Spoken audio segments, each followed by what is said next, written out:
بسم اللہ الرحمن الرحیم۔ شروع اللہ کے نام سے جو بڑا مہربان نہایت رحم کرنے والا ہے۔ پیارے ناظرین، آج کی ویڈیو میں ہم ایک ایسے صحابی رسول کا تذکرہ کریں گے جن کی شہادت کے بعد ان کی قبر کی 2 مرتبہ قبر کشائی کی گئی اور کئی برس گزر جانے کے بعد بھی ان کے جسم اطہر میں کوئی بھی تبدیلی پیدا نہیں ہوئی۔ وہ ہیں صحابی رسول حضرت عبداللہ بن عمرو بن حزام رضی اللہ تعالی عنہ۔ یہ مدینہ منورہ کے رہنے والے انصاری ہیں اور مشہور صحابی حضرت جابر رضی اللہ تعالی عنہ کے والد ماجد ہیں۔ قبیلہ انصار میں یہ اپنے خاندان بنی سلمہ کے سردار اور رحمت عالم صلی اللہ تعالی علیہ وآلہ وسلم کے بہت ہی جانثار صحابی ہیں۔ جنگ بدر میں بڑی بہادری اور جاں بازی سے کفار کے ساتھ لڑے اور سن 3 ہجری میں جنگ احد کے دن سب سے پہلے جام شہادت سے سراب ہوئے۔ بخاری شریف کی روایت ہے کہ انہوں نے رات میں اپنے فرزند حضرت جابر رضی اللہ تعالی عنہ کو بلا کر یہ فرمایا، میرے پیارے بیٹے، کل صبح جنگ احد میں ہی سب سے پہلے شہادت سے سرفراز ہوں گا، اور بیٹا سن لو، رسول اللہ صلی اللہ تعالی علیہ وآلہ وسلم کے بعد تم سے زیادہ میرا کوئی پیارا نہیں ہے، لہٰذا تم میرا قرض ادا کر دینا اور اپنی بہنوں کے ساتھ اچھا سلوک کرنا، یہ میری آخری وصیت ہے۔ حضرت جابر رضی اللہ تعالی عنہ کا بیان ہے کہ واقعی صبح کو میدان جنگ میں سب سے پہلے میرے والد حضرت عبداللہ بن حزام رضی اللہ تعالی عنہ شہید ہوئے۔ حضرت جابر رضی اللہ تعالی عنہ کہتے ہیں کہ جنگ احد کے دن جب میرے والد حضرت عبداللہ انصاری رضی اللہ تعالی عنہ کی مقدس لاش کو اٹھا کر بارگاہ رسالت میں لایا گیا تو ان کا یہ حال تھا کہ کافروں نے ان کے ناک اور کان کو کاٹ کر ان کی صورت بگاڑ دی تھی۔ میں نے چاہا کہ ان کا چہرہ کھول کر دیکھوں تو میری برادری اور کنبہ قبیلہ والوں نے مجھے اس خیال سے منع کر دیا کہ لڑکا اپنے باپ کا یہ حال دیکھ کر رنج و غم سے نڈھال ہو جائے گا۔ اتنے میں میری پھوپھی روتی ہوئی ان کی لاش کے پاس آئیں تو سید عالم حضور صلی اللہ تعالی علیہ وآلہ وسلم نے فرمایا کہ تم ان پر رو یا نہ رو، فرشتوں کی فوج برابر لگاتار ان کی لاش پر اپنے بازوؤں سے سایہ کرتی رہی ہے۔ حضرت جابر رضی اللہ تعالی عنہ کا بیان ہے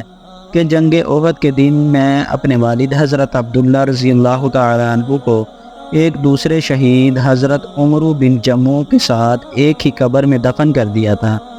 پھر مجھے یہ اچھا نہیں لگا کہ میرے باپ ایک دوسرے شہید کی قبر میں دفن ہیں، اس لیے میں نے اس خیال سے ان کو ایک الگ قبر میں دفن کروں۔ 6 ماہ کے بعد ان کی قبر کھود کر لاش مبارک کو نکالا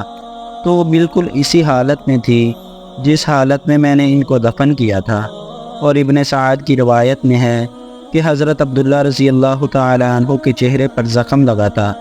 اور ان کا ہاتھ ان کے زخم پر تھا۔ جب ان کا ہاتھ ان کے زخم سے ہٹایا گیا تو زخم سے خون بہنے لگا۔ پھر جب ان کا ہاتھ ان کے زخم پر رکھ دیا گیا تھا اور ان کے پیروں پر گھاس ڈال دی گئی تھی، چادر اور گھاس دونوں کو ہم نے اسی طرح پڑا ہوا پایا۔ پھر اس کے بعد مدینہ منورہ میں نہروں کی کھدائی کے وقت جب حضرت امیر معاویہ رضی اللہ تعالی عنہ نے یہ اعلان کرایا کہ سب لوگ میدان احد سے اپنے اپنے مردوں کو ان کی قبروں سے نکال کر لے جائیں، تو حضرت جابر رضی اللہ تعالی عنہ فرماتے ہیں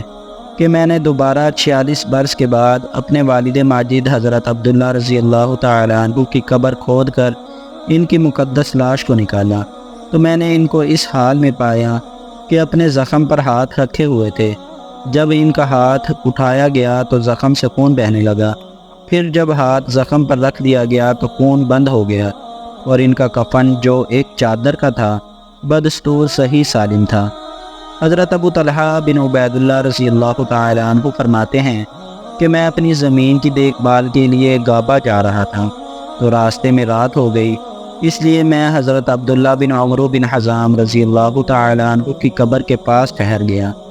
جب کچھ رات گزر گئی تو میں نے ان کی قبر سے تلاوت کی اتنی بہترین آواز سنی کہ اس سے پہلے اتنی اچھی قرات میں نے کبھی بھی نہیں سنی تھی۔ جب میں مدینہ منورہ کو لوٹ کر آیا اور میں نے حضور اقدس صلی اللہ تعالی علیہ وآلہ وسلم سے اس کا تذکرہ کیا تو آپ صلی اللہ تعالی علیہ وآلہ وسلم نے ارشاد فرمایا کہ اے ابو طلحہ،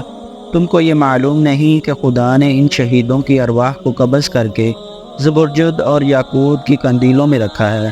اور ان قندیلوں کو جنت کے باغوں میں آویزاں فرما دیا ہے۔ جب رات ہوتی ہے تو یہ روحیں قندیلوں سے نکال کر ان کے جسموں میں ڈال دی جاتی ہیں،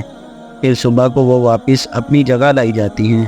پیارے ناظرین، یہ مستند روایات اس بات کا ثبوت ہیں کہ حضرات شہدائے کرام اپنی اپنی قبروں میں پورے لوازم حیات کے ساتھ زندہ ہیں، اور وہ اپنے جسموں کے ساتھ جہاں چاہیں جا سکتے ہیں، اور دوسرے قسم کے تصرفات بھی کر سکتے اور کرتے ہیں۔ اللہ پاک ہم سب کو سمجھنے کی توفیق عطا فرمائے، اور پیارے نبی حضرت محمد صلی اللہ تعالی علیہ وآلہ وسلم اور صحابہ کرام سے بے پناہ عشق عطا فرمائے۔ آمین ثم آمین یا رب العالمین۔